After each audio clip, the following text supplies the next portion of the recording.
उत्तर प्रदेश की 9 विधानसभा सीटों पर उपचुनाव होना है, जिसके लिए सभी प्रत्याशियों का प्रचार प्रसार तेजी से जारी है। कानपुर की सीसामऊ विधानसभा सीट से समाजवादी पार्टी ने पूर्व विधायक इरफान सोलंकी की पत्नी नसीम सोलंकी को प्रत्याशी बनाया है। नसीम सोलंकी इस वक्त तेजी से प्रचार में लगी हैं। दीपावली के दिन नसीम सोलंकी ने मंदिर में पूजा कर देश को एक बड़ा संदेश दिया है।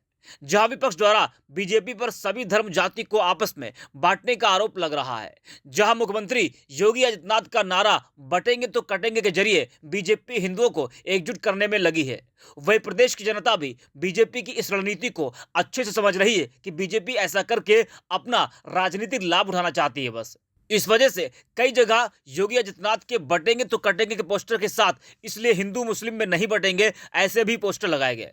आपको बता दें कि उपचुनाव को लेकर हर पार्टी के प्रत्याशी जीतोड़ मेहनत करने में जुटे हैं। प्रत्याशी जीत के लिए कोई कसर नहीं छोड़ना चाहते। इसी कड़ी में कानपुर की सीसामऊ विधानसभा सीट से समाजवादी पार्टी प्रत्याशी नसीम सोलंकी का अलग अंदाज देखने को मिला।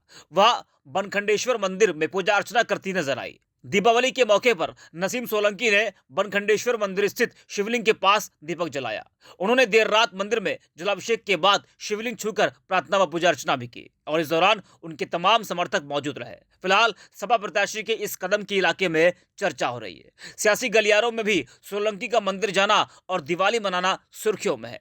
जिस तरह से उन्होंने मंदिर में पूजा की, उसको लेकर यह भी कहा जा रहा है कि जिस तरह से बीजेपी बटोगे तो कटोगे नारा दे रही है, तो नसीम सोलंकी ऐसा करके देश को, प्रदेश को बड़ा संदेश देना चाहती हैं और वो सभी को एक रहने का संदेश दे रही हैं। बता दें कि नसीम सोलंकी सीसामऊ विधानसभा सीट से पूर्व विधायक इरफान सोलंकी की पत्नी है। इरफान सोलंकी के जेल जाने के बाद खाली हुई इस सीट पर उपचुनाव हो रहे हैं, जिसमें सपा ने इरफान सोलंकी की पत्नी नसीम सोलंकी पर भरोसा किया है। टिकट मिलने के बाद नसीम सोलंकी भावुक हो गई थी, उनकी तस्वीर भी सामने आई थी। आपको बता दें कि उत्तर प्रदेश में विधानसभा उपचुनाव के लिए मतदान 13 नवंबर को होगा, जबकि मतगणना 23 नवंबर को होगी। तो जिस तरह से नसीम सोलंकी ने मंदिर में पूजा अर्चना की, तो सोशल मीडिया पर भी लोगों की प्रतिक्रियाएं सामने आ रही हैं। सूर्य समाजवादी लिखते हैं कि उपचुनाव में सपा प्रत्याशी नसीम सोलंकी मंदिर में पूजा कर रही हैं। समाजवादी ऐसा ही देश बनाना चाहते हैं जहां सभी देशवासी बिना धार्मिक भेदभाव के एक साथ रहें। गौरव नाम के यूजर लिखते हैं कि किसी भी देश का विकास तभी संभव है जब जाति धर्म का भेदभाव खत्म होगा, समानता की बात होगी। उपचुनाव में सपा प्रत्याशी नसीम सोलंकी मंदिर में पूजा कर रही हैं। समाजवाद के रास्ते ही देश को विकसित बनाया जा सकता है।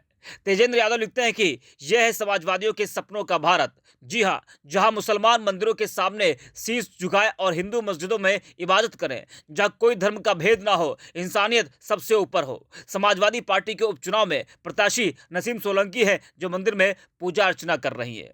तो नसीम सोलंकी के इस वीडियो को लेकर सियासी गलियारों में जोरों से चर्चा हो रही है। कोई इसको चुनाव से जोड़ रहा है, तो कोई ये कह रहा है कि जिस तरीके से बीजेपी इस वक्त हिंदू मुसलमान में बंटवारा करना चाहती है, उसको लेकर नसीम सोलंकी एक बड़ा संदेश देने के प्रयास कर रही हैं।